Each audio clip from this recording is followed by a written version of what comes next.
কালকের এই দিনটায়, এই জুমার দিনে আল্লাহ তাআলা সাইয়েদনা আদম আলাইহিস সালামকে তৈরি করেছে। সুবহানাল্লাহ। বিশ্বনবী বলেন, লাম্মা খালাকাল্লাহু আদামা ওয়া কানা তুলুহু 60 যিরাআন। আল্লাহ তাআলা যখন আদম আলাইহিস সালামকে তৈরি করলেন 60 হাত লম্বা করে তৈরি করলেন। সুবহানাল্লাহ। আর আমরাও যারা জান্নাতে ঢুকবো আমাদের আকৃতি থাকবে 60 হাত লম্বা। মজা করে সুবহানাল্লাহ পড়তে পারলেন না? আল্লাহ সাইয়েদনা আদমকে তৈরি করলেন এই জুমার দিনে। আবার সাইয়েদনা আদম আলাইহিস সালামকে পৃথিবীর বুকে তিনি পাঠিয়ে দিয়েছিলেন এই জুমার দিনে। সুবহানাল্লাহ। কুল নাহবিতু মিনহা জামিআ, O Adam, go down with your wife, তোমার স্ত্রী হাওয়াকে নিয়ে পৃথিবীতে নামো। সাইয়েদনা আদম আলাইহিস সালামকে আল্লাহ তাআলা পাঠিয়েছিলেন শ্রীলঙ্কার একটা পাহাড়ে, অ্যাডামস পিক। ওখানে ঐতিহাসিকভাবে প্রমাণিত, এটা হাদিসে নেই, কুতুবুত তারিখে এসেছে। শ্রীলঙ্কা একটা পাহাড় আছে, কলম্বো থেকে অনেক দূর। ওই পাহাড়ের চূড়ায় সাইয়েদনা আদম আলাইহিস সালামের ফুটপ্রিন্ট আছে। ফুটপ্রিন্ট মানে পায়ের ছাপ। সুবহানাল্লাহ পড়ো। সুবহানাল্লাহ। তো যেদিন আদম আলাইহিস সালামকে আল্লাহ ওখানে পাঠিয়ে দিয়েছিলেন ওই দিনটা ছিল জুমার দিন। সুবহানাল্লাহ নাই? সুবহানাল্লাহ। সুবহানাল্লাহ বাড়িতে যায় বলেন, সুবহানাল্লাহ। চিল্লায় পড়েন আল্লাহু আকবার। এরপরে সাইয়েদনা আদমকে পাঠানো হলো শ্রীলঙ্কায়। সাইয়্যিদাতুনা হাওয়া আলাইহিস সালামকে পাঠিয়ে দেয়া হলো সৌদি আরবের জেদ্দা শহরে। আরবিতে জেদ্দা বা জাদ্দা মানে দাদি। জেদ্দাতুন বা জাদ্দাতুন মানে কি? দাদি। হাওয়া আলাইহিস সালাম আমাদের সবার দাদি, ঠিক কিনা? ওনার নামে এই শহরের নাম। বছরের পর বছর সাইয়েদনা আদম আলাইহিস সালাম এবং হাওয়া আলাইহিস সালাম আল্লাহর কাছে ক্ষমা চাইলেন, আল্লাহ ভুল করে নিষিদ্ধ গাছের ফল খেয়েছি, তুমি মাফ করে দাও। আল্লাহ বললেন, আদম, কয়েকটা কালিমা শিখিয়ে দেব, এই কালিমাগুলো পড়ে আমার কাছে দোয়া করো, আমি কবুল করে নিব। আল্লাহু আকবার। আল্লাহু আকবার। আল্লাহ শিখিয়ে দিলেন আর বললেন, আদম পড়ো, রাব্বানা যালামনা আনফুসানা ওয়া ইল্লাম তাগফির লানা ওয়া তারহামনা লানাকুনান্না মিনাল খাসিরিন। ও আল্লাহ, জুলুম করেছি নাফসের উপর, ভুল করেছি, অন্যায় করেছি, আপনি যদি ক্ষমা না করে দেন আমরা শেষ হয়ে যাব, আমরা হালাক হয়ে যাব, ক্ষতিগ্রস্তদের মধ্যে শামিল হয়ে যাব, ঠিক কিনা? আল্লাহ সাইয়েদনা আদম আলাইহিস সালামের তওবা কবুল করলেন। ওনার কাজ হচ্ছে তওবা কবুল করা, আমাদের কাজ গুনাহ করা, শয়তানের কাজ ওয়াসওয়াসা দেওয়া, আল্লাহর কাজ খালি মাফ করা। সুবহানাল্লাহ। সুবহানাল্লাহ পড়বেন না? তাকাব্বালাল্লাহু তাওবাতা আদম ফি ইয়াউমিল জুমআহ। আল্লাহ যেদিন আদম আলাইহিস সালামের তাওবা যে কবুল করছেন, ঘোষণা দিয়েছেন, এই ঘোষণাটা ছিল জুমার দিনের ঘোষণা। আবার সাইয়েদনা আদমকে যেদিন রূহ কবজ করে আবার নিয়ে যাওয়া হয়, ওই দিনটাও ছিল জুমার দিন। পড়েন সুবহানাল্লাহ। যেই দিন পৃথিবীর প্রথম মানব, প্রথম নবীর রূহ মালাকুল মাউত দুনিয়া এসে কবজ করেছে, ওই দিনটাও ছিল জুমাবার। সুবহানাল্লাহ। আল্লাহু আকবার। আবার বিশ্বনবী বললেন, লা তাকুমুস সাআহ ইল্লা ফি ইয়াউমিল জুমআহ ইযা যুলজিলাতিল আরদু জিলজালাহা ওয়া আখরাজাতিল আরদু আসকালাহা ইযা রুজ্জাতিল আরদু রাজ্জান ওয়া বুসাতিল জিবালু বাসসা। কিয়ামতের দিন পৃথিবীটাকে একটা প্রকম্পন দিয়ে কাঁপিয়ে দিবে কে? আল্লাহ। মারাত্মক একটা ঝাঁকুনি দিবে আল্লাহ, পুরো পৃথিবীটা কেঁপে ভেঙে চুরে খান খান হয়ে যাবে। এই ঝাঁকুনি আর আর্থকোয়েক, ভূমিকম্প এর ঘটনাটা যেদিন ঘটবে ওই দিনটাও হচ্ছে জুমার দিন। চিৎকার করে পড়েন সুবহানাল্লাহ। তার মানে আদম সৃষ্টি হলো জুমার দিনে, দুনিয়ায় নামিয়ে দেয়া হলো জুমার দিনে, তওবা কবুল করে নেওয়া হলো জুমার দিনে, রূহ কবজ করা হলো জুমার দিনে, আবার কিয়ামত সংগঠিত হবে জুমার দিনে। পড়েন সুবহানাল্লাহ। আবার বিশ্বনবী বললেন, আর রমাদান ইলা রমাদান, এক রমজান থেকে আরেক রমজানের মাঝখানে যত গুনাহ হয় মাফ করে কে? আল্লাহ। তারপরে বিশ্বনবী বললেন, আল উমরাতু ইলাল উমরাহ, কেউ যদি একবার উমরা করে পরে আবার করলে 2 উমরার মাঝখানে গুনাহগুলো মাফ করে দেয় কে? আল্লাহ। আবার বিশ্বনবী বললেন, আল জুমআতু ইলাল জুমআহ কাফফারাতুন লিমা বাইনাহুমা, এক জুমার পর থেকে সামনের জুমা আসা পর্যন্ত যে সগীরা গুনাহগুলো হয় সবগুলো সগীরা গুনাহ মাফ করে দেয় কে? রজব শাবানে বরকতে দাও, রমজান মাসে গুনাহ ঝড়াও, সপ্তাহ জুড়ে তুমি বরকতে দাও, জুমার দিনেতে গুনাহ ঝড়াও, রজব শাবানে বরকতে দাও, রমজান মাসে গুনাহ ঝড়াও, ঠিক কি না? তার মানে জুমার দিন গুনাহ মাফের দিন। সারা সপ্তাহে ভুল ত্রুটি অন্যায় যা করলাম জুমার নামাজের বদৌলতে সব গুনাহ মাফ করে দেয় কে? এই দামি দিনটাকে আল্লাহ ইহুদিদের দিতে চেয়েছিলেন, পায় নাই। আলহামদুলিল্লাহ কইবেন না? আলহামদুলিল্লাহ। ইখতিলাফু, তারা ইখতিলাফ করে হারাইছে এটা। এই দামি দিনটা রব্বুল আলামিন নাসারাদেরকে দিতে চেয়েছিলেন, ফাখতালাফু, ওরাও ইখতিলাফ করে হারাইছে। এজন্য ইখতিলাফ ভালো জিনিস না খারাপ জিনিস? মারামারি ভালো জিনিস না খারাপ জিনিস? আর ঐক্য করা ভালো জিনিস না খারাপ জিনিস? ঐক্য করতে রাজি আছেন? ইহুদিদেরকে আল্লাহ দিতে চাইলেন, ইখতিলাফ করে হারাইছে। নাসারারাও হারাইছে। ফাজা আল্লাহু বিনা ফাহাদানা বিহাদা দ্বীন।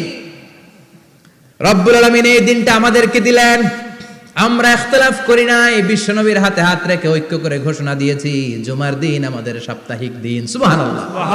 বিশ্বনবী বলেন ফাগাদান লিল ইয়াহুদ, সাপ্তাহিক আনন্দের দিন ইহুদিদের জন্য হচ্ছে শনিবার, ইয়ামুস সাbt, ও বাদা গাদ লিন নাসারা, আর খ্রিস্টানদের জন্য হচ্ছে রবিবার, আর আমাদের জন্য হচ্ছে শুক্রবার। চিল্লায় পড়েন আল্লাহু আকবার।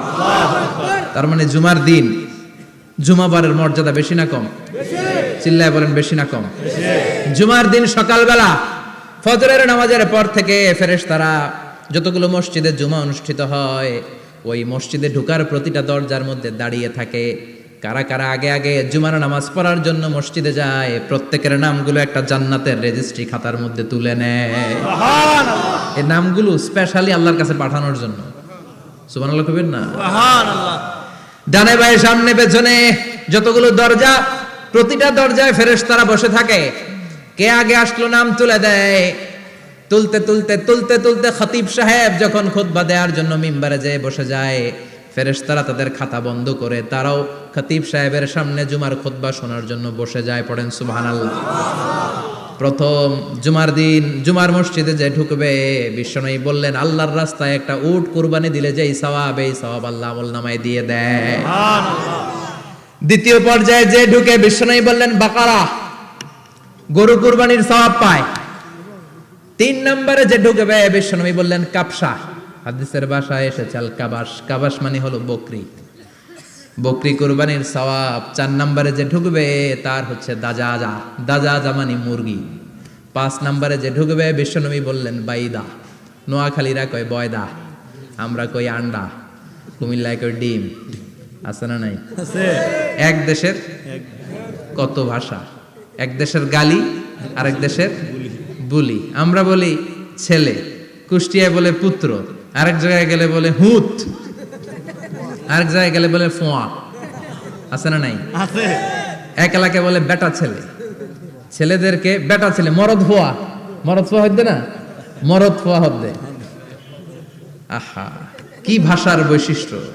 তো যেটারে আমরা বলি ডিম, কোথাও বলে আন্ডা, কোথাও বলে বয়দা। তো এই বয়দা আল্লাহর রাস্তায় দান করে দিলে যেই সওয়াব, পঞ্চম ব্যক্তি ওই সওয়াব পাবে। এই 5 জনের পরে আর লেখালেখি নাই, বাকিদেরটা নরমাল এন্ট্রি করে সব ফেরেশতারা খুতবা শোনার জন্য বসে যায়। সুবহানাল্লাহ। সুবহানাল্লাহ। তো জুমার দিনে আগে আগে যাবেন তো?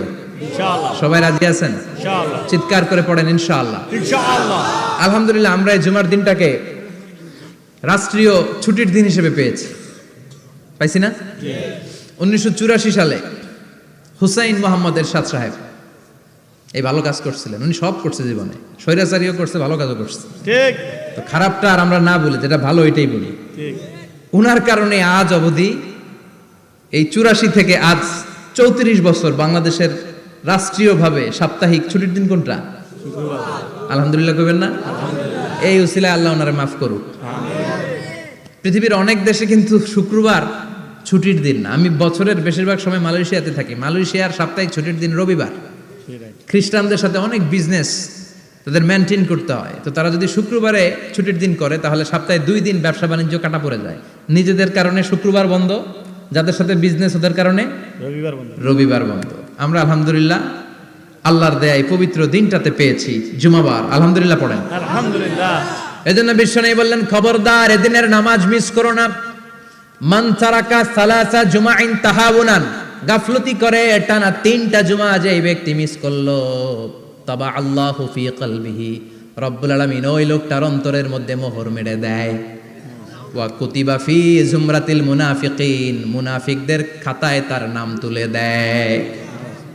3টা জুমা যদি কেউ মিস করে 2টা পানিশমেন্ট। এক হচ্ছে তবা আল্লাহু ফি কলবি, আল্লাহ অন্তরে মোহর মেরে দেয়। ভালো কথা ভাল লাগে না, নামাজ ভাল লাগে না, আজান ভাল লাগে না, ইসলাম ভাল লাগে না, শুধু মौज মাস্তি ভাল লাগে, গান বাজনা ভাল লাগে, এরকম আছে না নাই?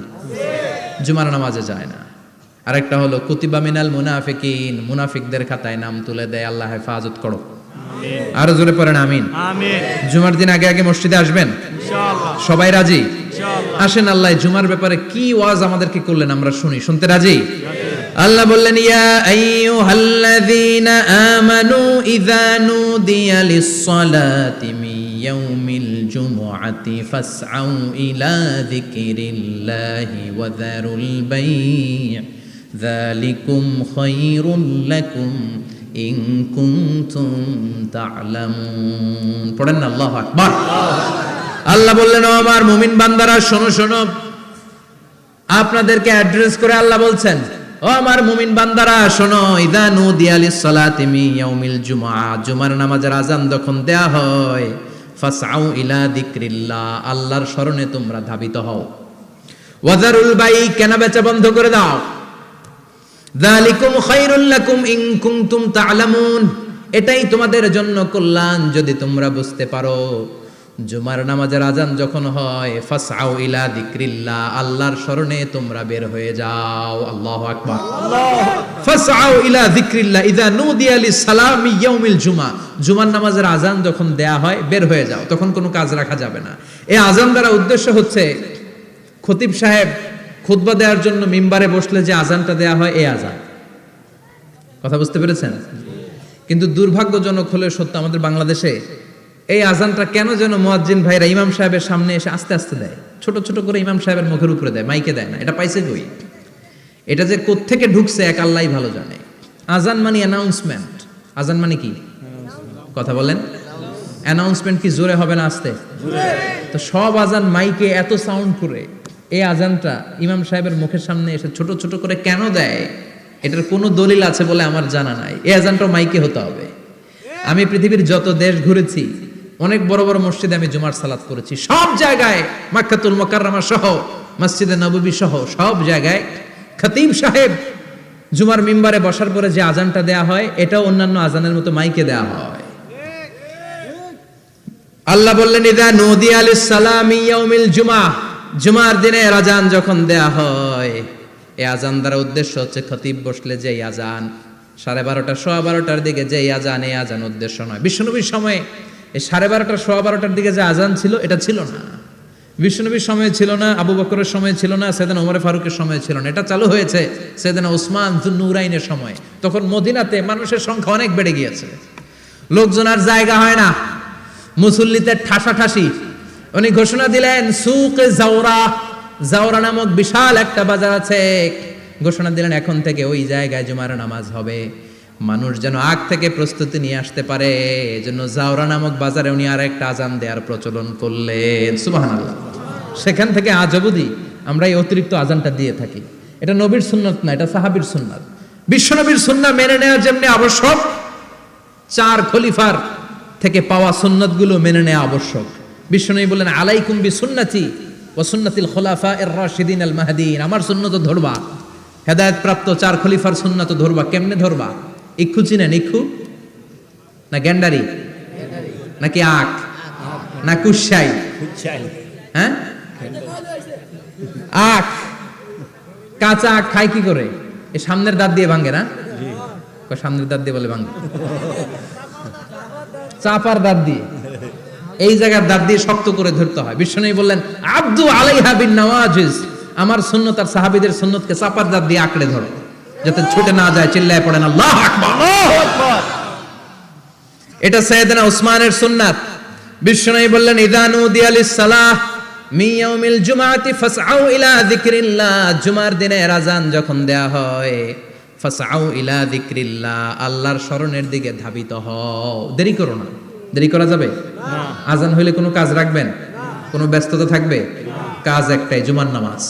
চিল্লায় বলেন কাজ একটাই, সেটা কি? জুমার নামাজ। আল্লাহ বললেন ফাসআউ, ফাসআউ এর শাব্দিক অর্থ হচ্ছে দৌড়াও। আসলে কি? তো এই দৌড়াও দিয়ে আসলে দৌড়াও বোঝানো হয়নি, এটা দ্বারা বোঝানো হয়েছে আল মুবাদারা ওয়াল ইহতিমাম, ইম্পর্টেন্স দেয়া, এমফাসাইজ করা, গুরুত্বের সাথে আগে আগে প্রস্তুতি নাও। ফাসাও দ্বারা দৌড়ানো বোঝানো হয়নি, প্রমাণ কি? কারণ বিশ্বনবী দৌড়ে দৌড়ে নামাজে যেতে নিষেধ করেছেন। বিশ্বনবী বলেছেন ইদা উকিমাতিস সালাহ, মনোযোগ দিয়ে শুনেন, ইদা উকিমাতিস সালাতু ফালা তাতুহা তাসআউন ওয়া আতুহা তামশুন আলাইকুম বিসাকিনাহ ফামা আদরাকতুম ফাসাল্লু ওয়া মা ফাতাকুম ফাতিম্মু। যখন নামাজ শুরু হয়ে যায় দৌড়ে দৌড়ে যাবে না, তামশুন হেঁটে হেঁটে যাও, আলাইকুম বিসাকিনা ধীরে ধীরে যাও, ফামা আদরাকতুম ফাসাল্লু ইমাম সাহেবের সাথে যে যত রাকাত পাবা পড়বা, ওয়া মা ফাতাকুম ফাতিম্মু যেটা ছুটে যায় নিজে নিজে পড়ো, কবুল করে নেবে কে? আল্লাহ। কিন্তু দৌড়ে যায় নামাজ ধরা যাবে না, খবরদার ধীরস্থির ভাবে যাবেন। হাঁটার মধ্যে একটা গুরুত্ব দিয়ে তাড়াতাড়ি ধরতে চাবেন, কিন্তু দৌড়ে যাওয়া যাবে না, নিষেধ করেছেন। অনেক মুসল্লিরা এটা করে। ধরেন মাগরিবের নামাজ, অজুখানাতে মুসল্লিরা ওযু করতেছে, ইমাম সাহেব নামাজ শুরু করেছেন আল কারিআতু মাল কারিআ ওমা আদরাকা মাল কারিআ, মুখস্থ আছে না সবার? মুসল্লি মনে করতেছে ওযু হয়েছে আমার অর্ধেক, এখন যদি তাড়াতাড়ি ওযু না করে দৌড় না দেই রাকাত পাওয়া যাবে? রাকাত পাওয়ার জন্য দিছে দৌড়। মসজিদে হচ্ছে টাইলসের মসজিদ, পিছলায় পয়রা মুসল্লি একদিকে, লুঙ্গি আরেকদিকে। আছে না নাই? আমার কাছে খবর আছে এরকম পা ভাঙছে অনেকের। রাকাত ধরার জন্য মুসল্লি তাড়াহুড়ো করে দিছে দৌড়, মুসল্লি একদিকে লুঙ্গি, ঠ্যাং ভাঙা শেষ, এখন ল্যাংড়া। বিশ্বনবীর কথা মানে নাই, ওটারে ল্যাংড়া বানাইছে কে? আল্লাহ। এজন্য বিশ্বনবী বললেন খবরদার দৌড়ে যাবে না, একামত হয়ে গেলে ধীরস্থির ভাবে যাও। কেননা দৌড়ে দৌড়ে আপনি কার দরবারে যাবেন? উনি তো সব রাজার বড় রাজা, মহারাজা। মহারাজার দরবারে তাড়াহুড়ো করা যায় নাকি? না। ফিট হয়ে কাপড় চোপড় পরে আতর টাতর মেখে ধীরস্থির ভাবে যাবেন। দৌড়ে গেলে আপনার হার্টবিট বেড়ে যাবে, আপনার ব্রেথ ইন ব্রেথ আউট, শ্বাস প্রশ্বাস বেড়ে যাবে। তো হাঁপানির চোটে তো আপনি হাঁপাতে থাকবেন। আপনি তাহিয়া পড়বেন কখন, তাসবিহ পড়বেন কখন, আল্লাহর প্রশংসা করবেন কখন? চিল্লা এখন ঠিক কিনা? এজন্য আল্লাহ বললেন ফাসাউ ইলা যিকরিল্লাহ, জুমার নামাজের আযান যখন হয়ে যায় তোমরা আল্লাহর জিকিরের দিকে ধাবিত হও। যিকরিল্লাহ, আল্লাহর স্মরণ। জিকির মানে কি? আল্লাহর স্মরণ। কিন্তু এই জিকির দ্বারা এই আয়াতের উদ্দেশ্য হচ্ছে আল খুতবাতাইন, জুমার দুই খুতবা। জুমার জিকিরের অনেক অর্থ আছে। জিকির মানে সালাত, জিকির মানে কোরআন, জিকির মানে ওয়াজ, জিকির মানে সম্মান। আবার জিকির মানে জুমার দুই খুতবা। আবার জিকির মানে সুবহানাল্লাহ, আলহামদুলিল্লাহ, লা ইলাহা ইল্লাল্লাহ, সুবহানাল্লাহ, আলহামদুলিল্লাহ, লা ইলাহা ইল্লাল্লাহ, লা ইলাহা ইল্লাল্লাহু মুহাম্মাদুর রাসূলুল্লাহ সাল্লাল্লাহু। এটাও জিকির। সুবহানাল্লাহ, আলহামদুলিল্লাহ, আল্লাহু আকবার। এই তিন জিকিরের চেয়ে শ্রেষ্ঠ কোনো জিকির আছে? কথা কন। বিশ্বনবী প্রত্যেক ফরজ নামাজের পরে সুবহানাল্লাহ 33 বার, আলহামদুলিল্লাহ 33 বার, আল্লাহু আকবার 34 বার পড়তেন। রাজি আছেন?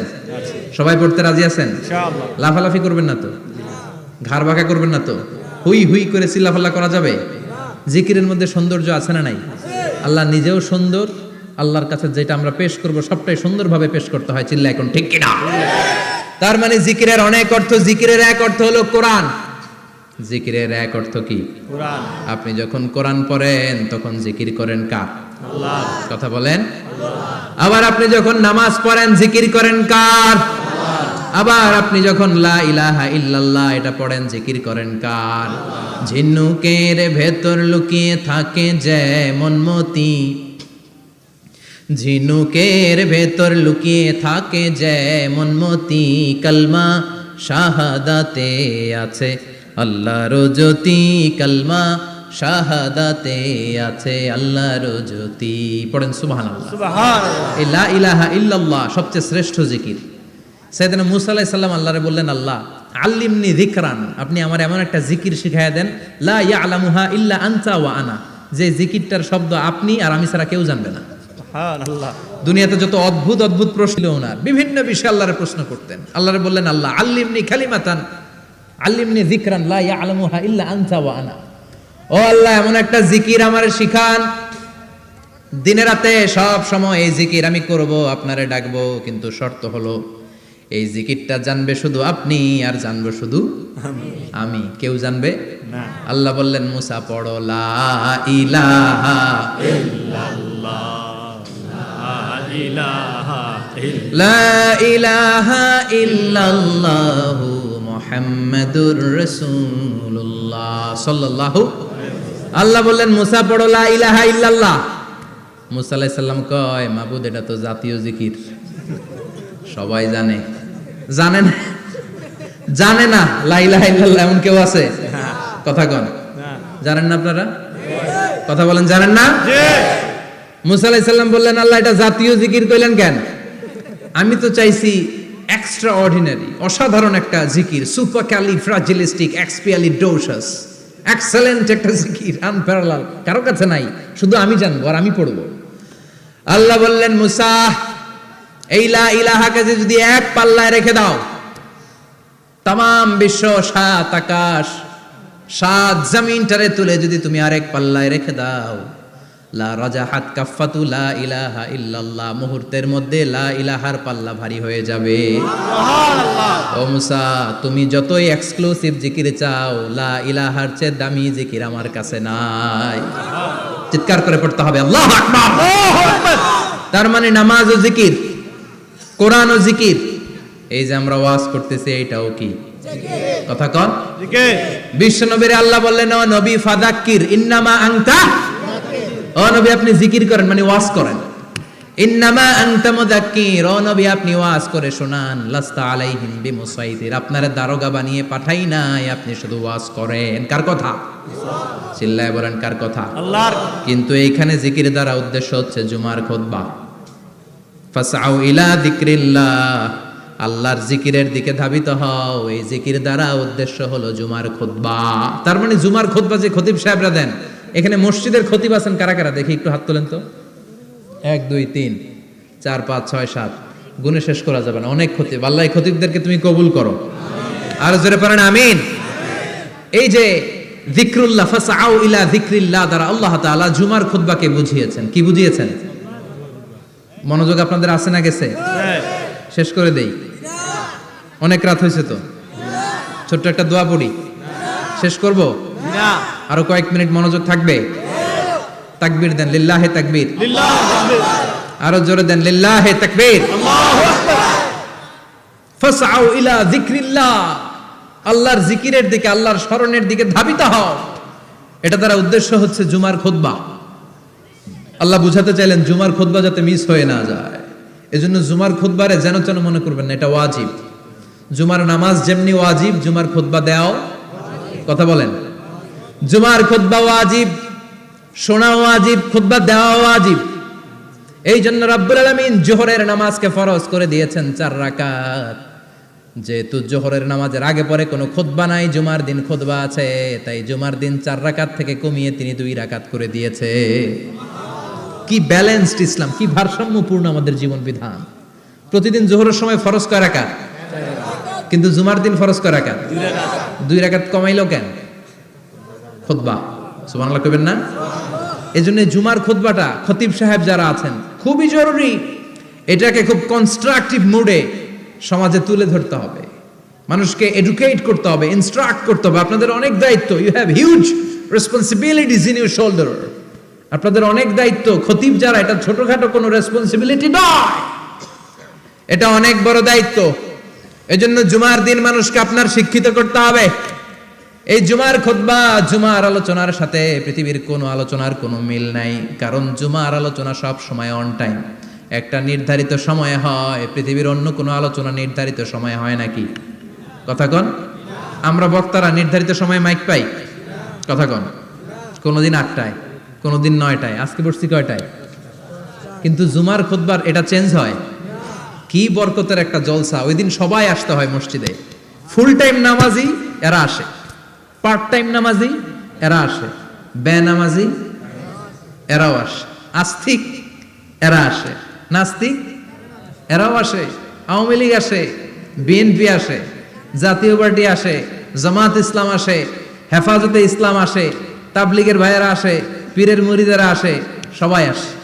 তাহলে এটা জরুরি দিন না? তাফসির মাহফিলের সাথে জুমার একটা মৌলিক পার্থক্য হচ্ছে, তাফসির মাহফিল আমাদের ধরে রাখতে হয়। কি করতে হয়? ধরে না রাখলে শ্রোতা উঠে যায়। কিন্তু জুমার খুতবা কি ধরে রাখা লাগে? কথা কন, ওঠার সুযোগ আছে? কারণ সামনে কি জুমার নামাজ। সুবহানাল্লাহ কইবেন না? এটা অনেক জরুরি। এজন্য জুমার খুতবা যারা দেন এরা বিশ্বনবীর দায়িত্ব পালন করেন। আল্লাহু আকবার। বিশ্বনবীর মাদানী ইনিংস কয় বছরের? 10 বছর। বিশ্বনবীর মাদানী ইনিংস শুরু হয়েছে মসজিদে নববী তৈরি করার মধ্য দিয়ে। বিশ্বনবী মসজিদে নববী তৈরি করার পর মসজিদে নববীর খতিব হিসেবে দায়িত্ব নিলেন। সুবহানাল্লাহ। বিশ্বনবী একটা, দুইটা, পাঁচটা, 10টা না, মসজিদে নববীতেই 10 বছরের ইনিংসে 500টারও বেশি জুমার খুতবা দিয়েছেন। সুবহানাল্লাহ। বাড়িতে যায় বলেন কত খুতবা? 500রও বেশি খুতবা দিয়েছে। মদিনার সমাজটা এমনি জান্নাতি সমাজ হয় নাই। মদিনার সোসাইটিটাকে জান্নাতি সমাজ বানানোর জন্য বিশ্বনবীকে 500টা বক্তব্য দিতে হয়েছে। চিল্লায় পড়েন আল্লাহু আকবার। প্রতি সপ্তাহে যে আয়াতগুলো নাজিল হতো বিশ্বনবী এগুলো নিয়ে কথা বলতেন। এই সপ্তাহে যে সমস্ত আয়াতগুলো নাজিল হলো ওই আয়াতগুলো নিয়ে বিশ্বনবী জুমার দিন খুতবার মধ্যে কথা বলতেন। এই সপ্তাহের মধ্যে রাষ্ট্রীয় যত ক্রাইসিস আছে এই সমস্যাগুলো নিয়ে বলতেন। এই সপ্তাহে সমাজের মধ্যে বড় বড় যত ঘটনাগুলো ঘটে গেল এগুলো নিয়ে বিশ্বনবী জুমার দিন কথা বলতেন। সুবহানাল্লাহ। এজন্য খতিব যারা আছেন জুমার আলোচনাটা অনেক কনস্ট্রাকটিভ, ফ্রুটফুল হতে হবে, কোরআনের আলোকে হতে হবে। বিশ্বনবী জুমার খুতবা দিচ্ছেন, হঠাৎ বিশ্বনবী দেখলেন হাসান আর হুসাইন লাল 2টা জামা পরে জুমার মসজিদের মধ্যে ঢুকে একবার কাতারের এইদিকে দৌড় মারে আর একবার ওইদিকে দৌড় মারে। ছোট বাচ্চাদের এরকম দৌড়াদৌড়ি আছে না নাই? রাজা মেয়ারও আছে। ছোট বাচ্চাদেরকে মসজিদে ঢুকতে দেন তো না বের করে দেন? বের করে দেয়। সর্বনাশ। বাচ্চাদেরকে মসজিদ থেকে বের করবেন না, কখনোই বের করবেন না। তুরস্কের বিভিন্ন মসজিদে বড় বড় ফেস্টুন দিয়ে লেখা থাকে তারাবির নামাজে, জামাতের নামাজে মুরব্বীরা যখন সামনে নামাজ পড়বে পিছন থেকে যদি ছোট বাচ্চাদের চিল্লা চিল্লি আর কিচির মিচির শব্দ শুনতে না পাওয়া যায় তাহলে ভবিষ্যৎ প্রজন্ম নিয়ে আপনারা চিন্তিত থাকুন। পিছনে যদি বাচ্চাদের হই হুল্লোড় না থাকে, চিল্লা ফাল্লা না থাকে, তার মানে নেক্সট জেনারেশন এগুলো মুসল্লি হবে না, এগুলো হবে ডাকাত। এজন্য এরা বিভিন্ন প্রজেক্ট চালু করেছে। 40 দিন টানা ফজরের নামাজ যে ছোট বাচ্চারা মসজিদে এসে পড়বে ওই প্রজেক্টের আওতা থেকে একটা করে সাইকেল দিয়ে দেওয়া হচ্ছে। সুবহানাল্লাহ কইবেন না? কুয়েতে আরেকটা প্রজেক্ট করছে, ফজরের নামাজে মুসল্লি নাই। কুয়েতের এই প্রজেক্ট হচ্ছে marriage project, second marriage project, দ্বিতীয় বিবাহ প্রকল্প। কি কাজ এই প্রকল্পের? তারা ঘোষণা দিল মসজিদে ফজরের সালাতে মুসল্লি পাওয়া যায় না, তো যারা যারা ফজরের নামাজে মসজিদে আসবে না, টাইমলি আসবে না, তাদেরকে মসজিদের টাকা দিয়ে মসজিদের অর্থায়নে দ্বিতীয় বিবাহের ব্যবস্থা করে দেওয়া হবে। এই ঘোষণা দেওয়ার পর থেকে ওই এলাকার কোনো মহিলার তাহাজ্জুদ মিস হয় না। ফজর তো অনেক দূরে, তাহাজ্জুদের সময় থেকে হাজবেন্ডের ডাকা শুরু করে মসজিদে যাও, তাড়াতাড়ি তাড়াতাড়ি কোথায় যাও, কারণ মসজিদে না গেলে দ্বিতীয় বিয়ে আছে না নাই? সুবহানাল্লাহ কইবেন না? What a project, what a project, কত চমৎকার প্রজেক্ট। এই প্রজেক্টগুলো নেওয়ার দরকার আছে না নাই? এজন্য ছোট বাচ্চাদেরকে মসজিদ থেকে তাড়িয়ে দেওয়া যাবে না, এদেরকেও নিয়ে যান। এরা হাসতে খেলতে চলতে ফিরতে, আমি বাইরের যত জায়গায় তারাবি পড়েছি, অনেক দেশে তারাবি পড়েছি রামাদানে, ছোট বাচ্চারা পিছনে অনেক কিচির মিচির করে, হঠাৎ অ্যানাউন্সমেন্ট দেয় বাবা মারা ছেলে মেয়েদেরকে শান্ত করেন, কিছুক্ষণ শান্ত, 2 রাকাত পরে আবার চিল্লাচিল্লি, আছে না নাই? ওরা যদি না চিল্লায়, ওরা যদি লাফালাফি না করে, লাফালাফি কি 80 বছরের মুরব্বি করবে? কথা কয় না। মুরব্বি লাফালাফি করলে এটা মানাবে? ছোট বাচ্চারা লাফালাফি করবে, একজন আরেকজনের কামড় দিবে, কাঁচের গ্লাস ভাঙবে, এটাই পৃথিবীর সৌন্দর্য। চিল্লায় বলেন ঠিক কিনা? বিশ্বনবী একবার আসরের নামাজের সেজদা লম্বা করে দিলেন, সাহাবারা বললেন নবী নামাজের পরে ধরলেন অসুস্থ হয়ে গেলেন নাকি, অথবা কোরআনের আয়াত সেজদা অবস্থায় নাজিল হয়ে গেল নাকি? আসরের সেজদা তো এত লম্বা করতে কখনো দেখি নাই রে নবী।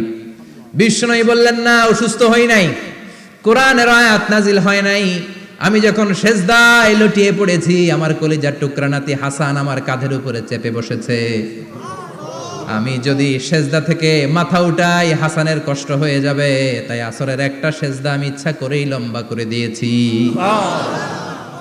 কি নবী ছিল, কি মায়া ছিল নাতিদের সাথে। হাসান হুসাইন বিশ্বনবী, যে নবী হচ্ছে সব নবীদেরও সর্দার, ওই নবীরে ঘোড়া বানায়া, বিশ্বনবীর বাবরি চুল ছিল তো ওই চুল ধরে এরকম ঘোড়া ঘোড়া খেলতো। বিশ্বনবীর কাঁধে বসে বিশ্বনবীর বাবরি চুল টেনে টেনে কয় এটা আমার ঘোড়া। হাসান হুসাইনের গায়ের এমন কোন জায়গা নাই যে জায়গায় বিশ্বনবী চুমা দেয় নাই। আর বলতেন রাইহানাতাইনি ফিদ দুনিয়া, হাসান আর হুসাইন হলো আমার দুনিয়ার সুগন্ধি। সুবহানাল্লাহ। সাইয়্যিদা শাবাবি আহলিল জান্নাহ, জান্নাতীরা আপনারা যারা জান্নাতে যাবেন আপনাদের সামনে দুইটা পতাকা থাকবে, একটা থাকবে হাসানের হাতে আর একটা হুসাইনের হাতে। বিশ্বনবী মসজিদে নববীতে জুমার খুতবা দিচ্ছেন, হঠাৎ হাসান আর হুসাইন লাল দুইটা জামা পরে কাতারের মধ্যে দৌড়াদৌড়ি শুরু করলেন। বিশ্বনবী খুতবা থামিয়ে দিলেন, মিম্বার থেকে নেমে হাসান হুসাইনকে দুই হাতে টানতে টানতে মিম্বারের উপরে নিয়ে আসলেন যাতে মুসল্লিদের ডিস্টার্ব না হয়ে যায়। হাসানকে ডান হাতে ধরে হুসাইনকে বা হাতে ধরে বাকি খুতবাটা বিশ্বনবী তখন শেষ করলেন। 500টা খুতবা দিয়েছেন। কয়টা? চিল্লায় বলেন কয়টা? আবার বিশ্বনবী জুমার খুতবা দিতে দাঁড়ালেন। এক সাহাবী এসে বসে বলল, বিশ্বনবী বললেন কম, দাঁড়াও। 2 রাকাত পড়ছো? সাহাবী কয় না, পড়ি নাই। বিশ্বনবী বললেন ইরকা রাকাতাইন, 2 রাকাত পড়ো। সাহাবী 2 রাকাত পড়া শুরু করলেন, বিশ্বনবী আবার খুতবা দেওয়া শুরু করলেন। খুতবার নিরবিচ্ছিন্নতাকে ভঙ্গ করে বিশ্বনবী তাকে দাঁড়াতে বললেন, 2 রাকাত নামাজ পড়তে বললেন। তার মানে খতিব সাহেব মন গড়া শুধু খুতবা দিয়ে যায় না, ডানে বায়ে কোথায় কি হচ্ছে সবকিছু নজরে রেখে, কন্ট্রোলে রেখে সামাজিক সব সমস্যার কথাগুলো তুলে ধরে অসামাজিক কার্যকলাপের বিরুদ্ধে হুঙ্কার দিয়ে জুমার প্ল্যাটফর্মটাকে শক্তিশালী করাই হচ্ছে একজনের খতিবের দায়িত্ব। চিল্লায় এখন ঠিক কিনা? এ কাজই করেছেন বিশ্বনবী 500টা খুতবায়। আবার বিশ্বনবী দাঁড়িয়ে খুতবা দিচ্ছেন, এক সাহাবী এসে বলেন, নবী মদিনার মধ্যে পানি নাই, অনাবৃষ্টি, দুর্ভিক্ষ, আপনি একটু দোয়া করেন যাতে বৃষ্টি হয়। কিসের দোয়া? বিশ্বনবী জুমার খুতবা থামিয়ে দিলেন, খুতবা দিচ্ছিলেন, খুতবা থামিয়ে দোয়া করলেন, আল্লাহুম্মা আসকিনা, আল্লাহুম্মা আসকিনা ইয়া গাউস আগিসনা, আল্লাহুম্মা আসকিনা গাইসান মুগীসান মারিআন মুরিআন নাফিআন গায়রা দার আজিলান গায়রা আজিল। আল্লাহ আপনি আমাদের সাহায্য করেন, আপনি রহমত করেন, বরকত দেন, আপনি মদিনার বুকে বৃষ্টি দেন, তাড়াতাড়ি দেন, দেরি করেন না। সুবহানাল্লাহ। বিশ্বনবী দোয়া করতে দেরি, মুহূর্তের মধ্যে ঝুমঝুম করে বৃষ্টি নাজিল হয়ে মদিনাটা প্লাবিত হয়ে গেল। আকাশে মেঘ দেয় কে? বৃষ্টি দেয় কে? আল্লাহ মেঘ দে, পানি দে, ছায়া দে রে তুই, আল্লাহ মেঘ দে। পড়েন পড়েন, আল্লাহ মেঘ দে, পানি দে, ছায়া দে রে তুই, আল্লাহ মেঘ দে। সবকিছু দেয়ার মালিক কে? আল্লাহ। বৃষ্টি দেয় কে? আল্লাহ। মেঘ দেয় কে? বিশ্বনবীর দোয়ার বরকতে বৃষ্টি নামলো। শুক্রবার বৃষ্টি, শনিবার বৃষ্টি, রবি সোম মঙ্গল বুধ বৃহস্পতি শুক্র, এর পরের শুক্রবার পর্যন্ত টানা বৃষ্টি হলো। কারণ দোয়ার বৃষ্টির দোয়া করছে, বৃষ্টি বন্ধ আর দোয়া তো করে নাই, চলতেছে। আল্লাহ কাছে নবী চাইছেন দিতেছি, না করলে থামামু। সুবহানাল্লাহ কইবেন না? বৃষ্টি হইতে হইতে মদিনায় বন্যা, মরুভূমির দেশ, কি পরিমাণে হেভি রেইনফল হলে মরুতে বন্যা হয়। সুবহানাল্লাহ পড়বেন না? আবার বিশ্বনবী পরের জুমাবারে খুতবা দিচ্ছেন, ওই সাহাবী এসে হাজির, এসে বলে, ও নবী আর বৃষ্টির দরকার নাই। যে বৃষ্টির দোয়া করতে বলেছিল সে এসে বলি আর কিসের দরকার নাই? চিল্লায় বলেন কিসের দরকার নাই? ও নবী আর বৃষ্টির দরকার নাই, এবার বৃষ্টি বন্ধের দোয়া করেন। বিশ্বনবী আবার হাত তুলে বললেন, আল্লাহুম্মা হাওয়ালাইনা ওয়ালা আলাইনা, মানে আল্লাহ আপনি বৃষ্টি দেন তবে এই এলাকায় না, ডানে বায়ে সামনে পেছনে চারদিকে দেন। সাহাবীরা মসজিদ থেকে বের হয়ে দেখে মদিনার চারদিকে এরকম গোল একটা চাকতি, এই চাকতি দিয়ে নীল আকাশ দেখা যায়, আর ডানে বায়ে সামনে পেছনে প্রচন্ড ঝড় ঝন্ডার বৃষ্টি। মদিনার আকাশে এক ফোঁটাও বৃষ্টি নাই। চিল্লায় এখন সুবহানাল্লাহ। এগুলো হচ্ছে বিশ্বনবীর খুতবার বরকত। 500টা খুতবা দিয়েছেন, এজন্য খতিব সাহেবরা ভালো করে খুতবা দেওয়ার দরকার আছে না নাই? আল্লাহ বললেন, ইযা নুদিয়া লিস-সালাতি মিন ইয়াউমিল জুমআতি ফাসআউ ইলা যিকিরিল্লাহি ওয়া যারুল বাই। জুমার আযান যখন হয়ে যায়, জুমার নামাজ পড়তে যাও, বেচা কেনা বন্ধ করে দাও। কার কথা? আল্লাহর। Close the shop, shut down the shop, close the market. Market বন্ধ, দোকানের শাটার নামাও, ক্যাশ বক্সে তালা ঝুলাও, ব্যবসা প্রতিষ্ঠান মার্কেট সবগুলো বন্ধ করে একজনের জিকিরের দিকে ছোটবা, তিনি কে? অল্প 1-1.5 ঘন্টার জন্য যদি ব্যবসা বন্ধ রাখেন, পরে যখন আবার দোকান খুলবেন জুমার বরকতে ব্যবসা বাড়িয়ে দিতে পারে কে? এরপর আল্লাহ বললেন ফাইদা কুদিয়াতিস সালাতু ফান্তাশিরু ফিল আরদি ওয়াবতাগু মিন ফাদলিল্লাহ ওয়াযকুরুল্লাহা কাসীরান লাআল্লাকুম তুফলিহুন। যখন নামাজ শেষ হয়ে যায়, ফাইদা কুদিয়াতিস সালাতু ফান্তাশিরু ফিল আরদ, জুমার নামাজ যখন শেষ হয়ে যায়, জামাতের নামাজগুলো যখন শেষ হয়ে যায়, ফান্তাশিরু ফিল আরদ, জমিনে ছড়িয়ে যাও, ওয়াবতাগু মিন ফাদলিল্লাহ, আল্লাহর কাছ থেকে ফদল তালাশ করো, মানে রিজিক তালাশ করো। কার কথা? নামাজ শেষ মসজিদে থাকবেন? কই যাবেন? কথা কন, জোরে কন। নামাজের সময় ঢুকবেন কই? নামাজ শেষে যাইবেন কই? আবার বলেন আজান হলে ঢুকবেন কই? আজান শেষ, নামাজ শেষ, যাবেন কই? কুদিয়াতিস সালাহ ফান্তাশিরু ফিল আরদ, এটা হচ্ছে ইসলামের বিধান। মসজিদে গোল হয়ে বসে থাকার কোনো বিধান নাই। শুধু মুরব্বী যারা, কাজ নাই, ফ্যামিলিরে দেওয়ার কিছু নাই, অবসর সময় অঢেল সময় মসজিদে বসে তেলাওয়াত করেন, জিকির করেন, সমস্যা নাই। কিন্তু যুবক যারা, নামাজের পরে সমাজকে উপহার দিবা, রাষ্ট্রকে অনেক কিছু উপহার দেওয়ার আছে, তোমার ফ্যামিলির প্রতি অনেক দায়িত্ব আছে, কর্মক্ষম কেউ নামাজের পরে মসজিদে অলস সময় কাটানো যাবে? বিধানটা কার?